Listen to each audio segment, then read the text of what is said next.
काला धन इतना है कि अगर हिंदुस्तान में आ जाए और बांटी जाए तो हिंदुस्तान के हर एक परिवार के घर में कम से कम 2.5 लाख रुपया पहुंचेगा।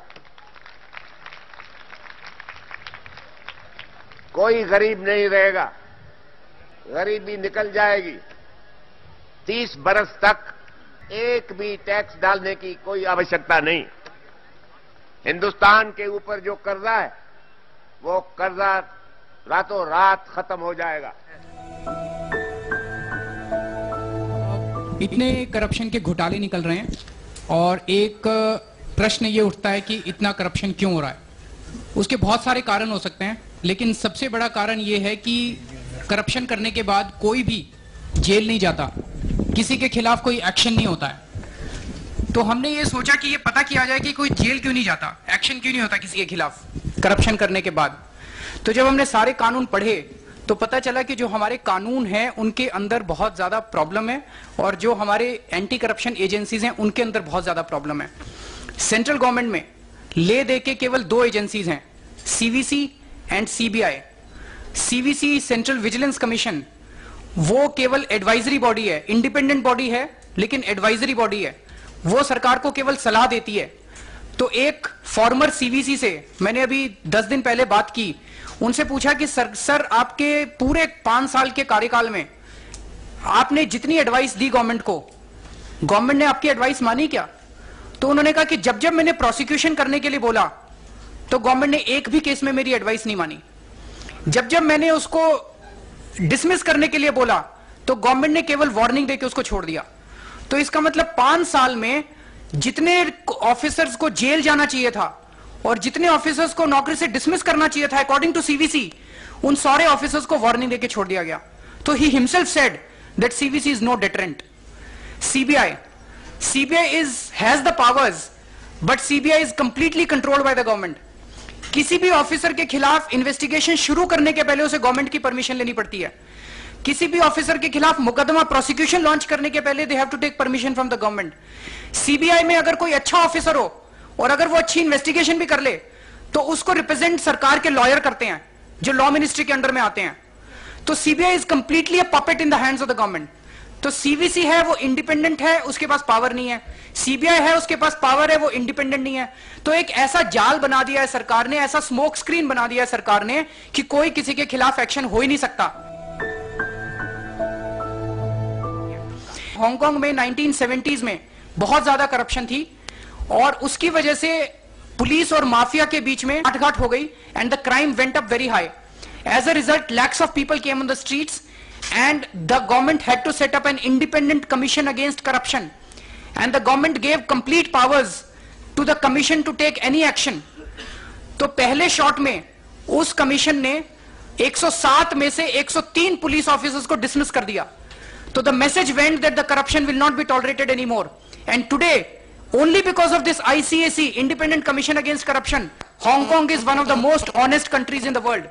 So India can also turn around if we have a proper investigating and prosecuting body which is independent of the government. Right to information का जो कानून बना उससे बड़े बड़े घोटाले बाहर आ गए। ये घोटाले तो बाहर आ गए लेकिन घोटालेबाज जेल में नहीं जा रहे। तो ये घोटालेबाज जो है उनमें जेल भेजने वाला कानून बना, ये है Lokpal bill.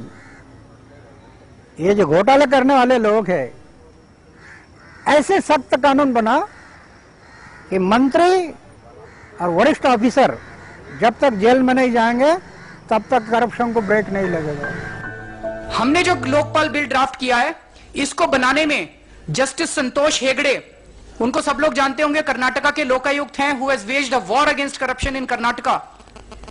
Justice Santosh Hegde, Pratyush Sinha, former chief vigilance commissioner, Kiran Bedi madam, Prashant Bhushan and many other eminent serving officers who are working in anti-corruption, they have all come together and they have drafted this bill.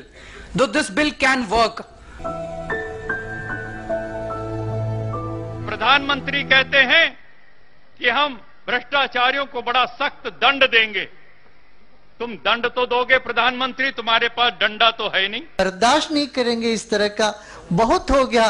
बर्दाश्त करते करते करते हमारा ये संघर्ष तब तक जारी रहेगा जब तक देश में गद्दारी नहीं मिट जाती, भ्रष्टाचार नहीं मिट जाता, देश का लूटा हुआ हक उसको नहीं मिल जाता और आगे से लूटने के लिए कानून नहीं बन जाता।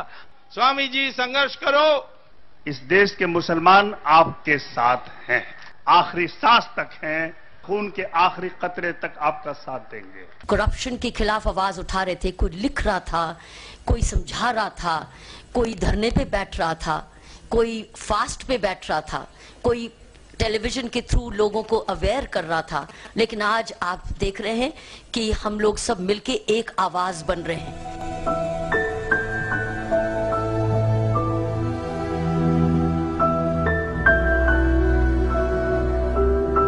तो इस पर मैं अनशन पर बैठ रहा हूँ।